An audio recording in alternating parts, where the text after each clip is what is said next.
Hello, my friends, and welcome back. Thank you very much for being with me again today. Do you remember when these guys in charge of us issued those mandates and said if you don't get vaccinated, you lose your job?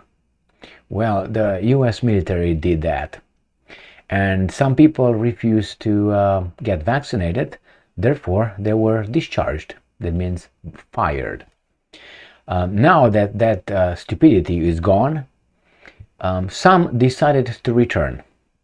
Now, out of 8,000 discharged from the US military, only 43 decided to return into the US military. Let me show you. So, CNN reports that only 43 of more than 8,000 discharged from US military for refusing COVID vaccine have rejoined. Now, how do we learn? We learn through direct experience, which actually is the smallest part of our learning process. We learn by, observing, being told, listening, reading, So basically we learn from someone else. And sometimes, rarely, we learn through our own experiences. Just look at your life, and to a great extent of what you know is what you're told, what you heard, not what you experienced, not what you experience. So, there's certain ways of, obviously, knowing what's going on around you. But you should, first of all, be objective in observing and learning what's going on in an objective way. If you start discarding information that you don't like, you will not learn. So you have to accept defeat, failure, do a little bit of introspection over there, and then you're going to find out the solutions and you're going to improve. Now these guys here with this article, why did I start with that?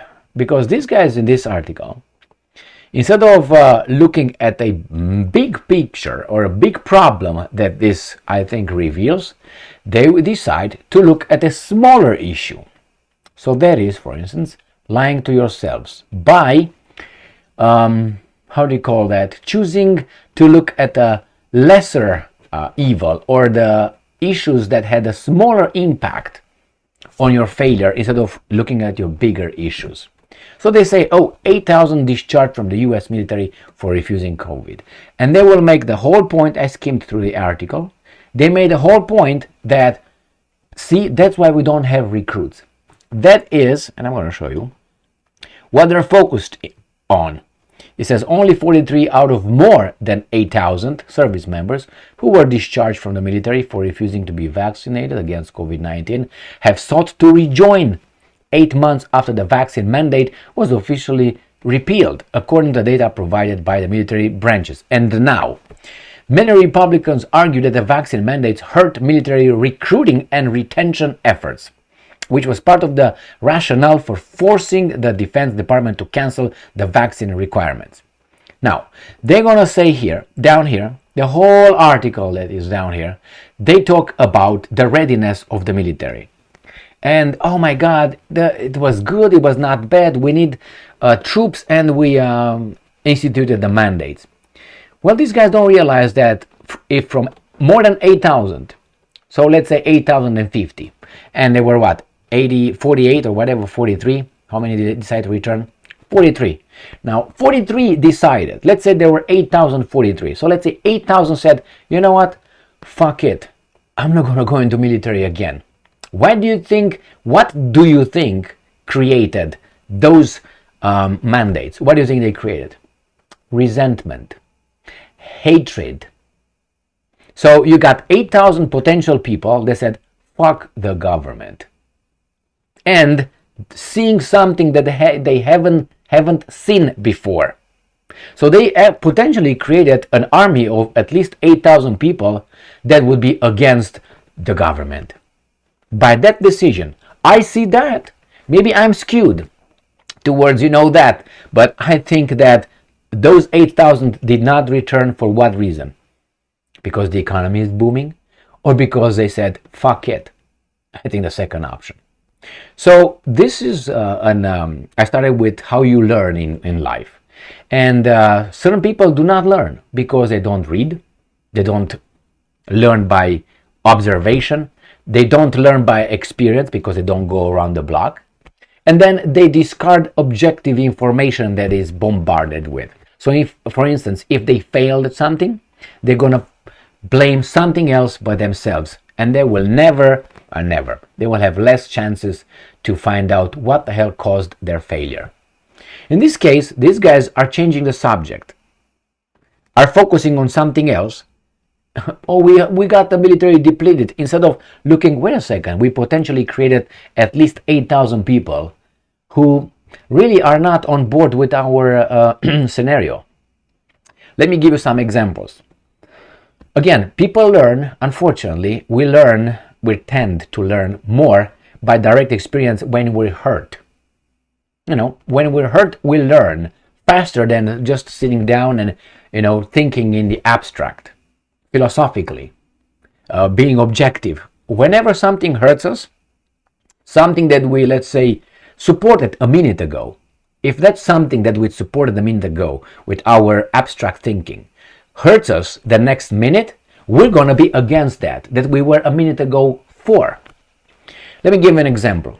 You have here in this country, the idea of equity, disadvantaged communities, certain kind of groups that experience this kind of this and this and this and this and that. And you should feel somehow guilty about that. Therefore, you should maybe, when someone comes and is next to you, you let him go in front of you. For instance, promotion at work, you don't want to take this disadvantaged, the position. Therefore, you might, whatever. And the people over there might choose based on past discrimination, past this, past that. And they will promote someone else. Now, in the abstract, you are against this kind of things.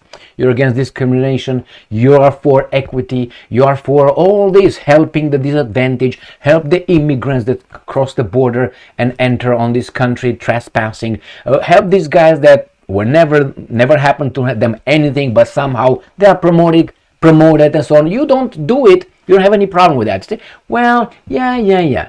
When that happens to you, when this guy gets promoted ahead of you and you know him, they created a hater right there and then.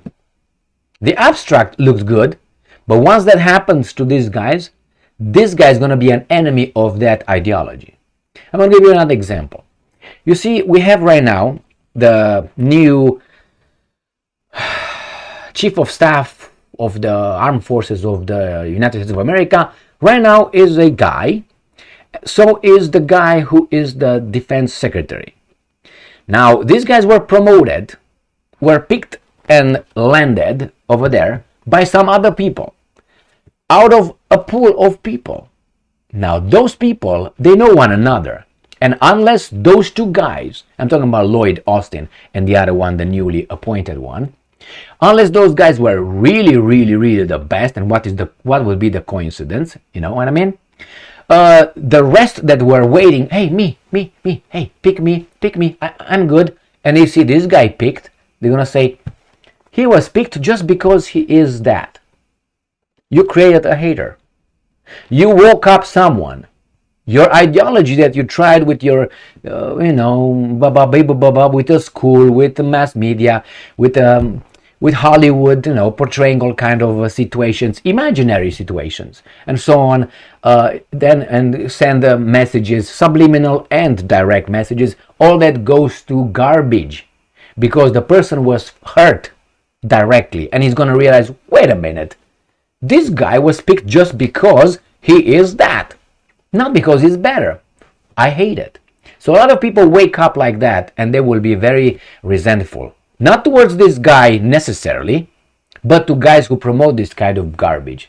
So in this case, these guys with the 8,000 people, they know exactly that they were fired because they disagreed to follow an order they didn't believe. They were mistreated. That's how they say it.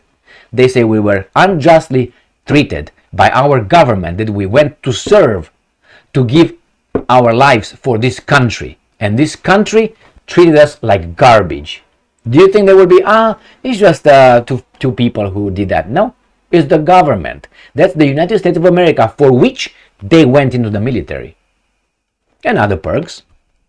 So you see, these guys do not think of consequences. Why? Because they haven't experienced life.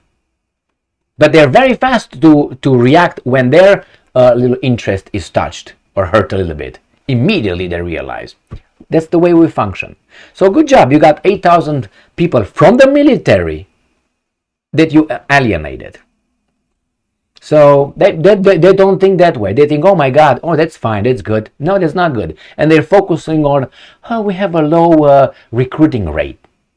Why? That's the main point.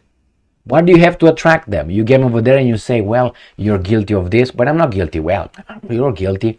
Oh, you're angry. Oh, you're that. Oh, you get promoted. Oh, you get, People see this and they will wake up something from inside themselves, and that's hatred, unfortunately.